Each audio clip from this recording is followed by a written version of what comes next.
नमस्कार आदाब दोस्तों, मैं आपका दोस्त मोनू फिर एक नई कहानी के साथ हाजिर हूँ। दोस्तों, आज मेरी कहानी का शीर्षक है बिखरते रिश्ते। मोहन बेटा, मैं तुम्हारे काका के घर जा रहा हूँ। क्यों पिताजी? और तुम आजकल काका के घर बहुत जा रहे हो? तुम्हारा मन मान रहा हो तो चले जाओ। पिताजी, लो ये पैसे रख लो, तुम्हारे काम आ जाएंगे। पिताजी का मन भर आया। उन्हें आज अपने बेटे को दिए गए संस्कार लौटते नजर आ रहे थे। जब मोहन स्कूल जाता था, वह पिताजी के जेब से खर्च लेने में हमेशा हिचकता था। क्यों कि घर की आर्थिक स्थिति ठीक नहीं थी। पिताजी मजदूरी करके बड़ी मुश्किल से घर चला पाते थे, पर माँ फिर भी उसकी जेब में कुछ सिक्के डाल देती थी, जबकि वह बार बार मना करता था। मोहन की पत्नी का स्वभाव भी उसके पिताजी की तरफ कुछ खास अच्छा नहीं था। वह रोज पिताजी की आदतों के बारे में कहा सुनी करती थी। उसे बड़ों से टोका टाकी पसंद नहीं थी। बच्चे भी दादा के कमरे में नहीं जाते। मोहन को भी देर से आने के कारण बात करने का समय नहीं मिलता। एक दिन पिताजी का पीछा किया। आखिर पिताजी को काका के घर जाने की इतनी जल्दी क्यों रहती है? वह यह देखकर हैरान रह गया कि पिताजी तो काका के घर जाते ही नहीं है। वह तो स्टेशन पर एकांत में शून्य मनस्क एक पेड़ के सहारे घंटों बैठे रहते थे। कभी पास खड़े एक बुजुर्ग जो यह सब देख रहे थे, उन्होंने कहा, बेटा क्या देख रहे हो? जी ओ, अच्छा तुम उस बूढ़े आदमी को देख रहे हो? वो यहाँ अक्सर आते और घंटों पेड़ तले बैठकर सांझ ढले अपने घर लौट जाते हैं। किसी अच्छे संभ्रांत घर के लगते हैं। बेटा, ऐसे एक नहीं अन्य बुजुर्ग माए बुजुर्ग पिता तुम्हें यहाँ आपस में मिल जाएंगे। जी मगर क्यों बेटा? जब घर में बड़े बुजुर्गों को प्यार नहीं मिलता, उन्हें बहुत अकेलापन महसूस होता है, तो यहाँ वहाँ बैठकर अपना समय काटा करते हैं। वैसे क्या तुम्हें पता है, बुढ़ापे में इंसान का मन बिल्कुल बच्चों जैसा हो जाता है। उस समय उन्हें अधिक प्यार और सम्मान की जरूरत पड़ती है, पर परिवार के सदस्य इस बात को समझ नहीं पाते।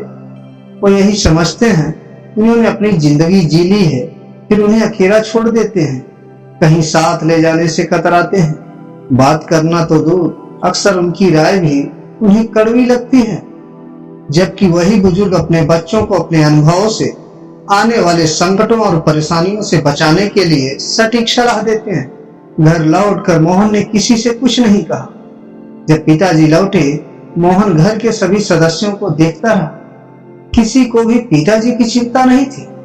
पिताजी से कोई बात नहीं करता, कोई हंसता खेलता नहीं था, जैसे पिताजी घर का कोई अस्तित्व ही ना हो। ऐसे परिवार में पत्नी बच्चे सभी पिताजी को इग्नोर करते हुए दिखे।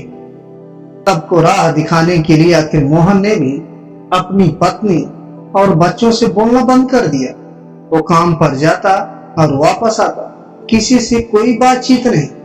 बच्चे पत्नी बोलने की कोशिश भी करते तो वह भी इग्नोर कर काम में डूबे रहने का नाटक करता। 3 दिन में सभी परेशान हो उठे। पत्नी बच्चे इस उदासी का कारण जानना चाहते थे। मोहन ने अपने परिवार को अपने पास बिठाया, उन्हें प्यार से समझाया कि मैंने तुमसे 4 दिन बात नहीं की तो तुम कितने परेशान हो गए। अब सोचो, तुम पिताजी के साथ ऐसा व्यवहार करके उन्हें कितना दुख दे रहे हो। मेरे पिताजी मुझे जान से प्यारे हैं, जैसे तुम्हारी माँ। और फिर पिताजी के अकेले स्टेशन जाकर घंटों बैठकर रोने की बात छुपा गया।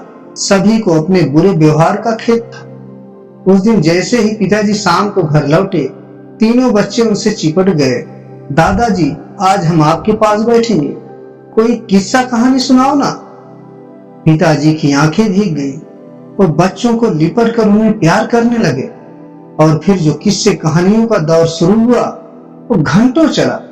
इस बीच मोहन की पत्नी उनके लिए फल तो कभी चाय नमकीन लेकर आती। पिताजी बच्चों और मोहन के साथ स्वयं भी खाते और बच्चों को भी खिलाते। अब घर का माहौल पूरी तरह बदल गया था। एक दिन मोहन बोला, पिताजी क्या बात है, आजकल काका के घर नहीं जा रहे हो?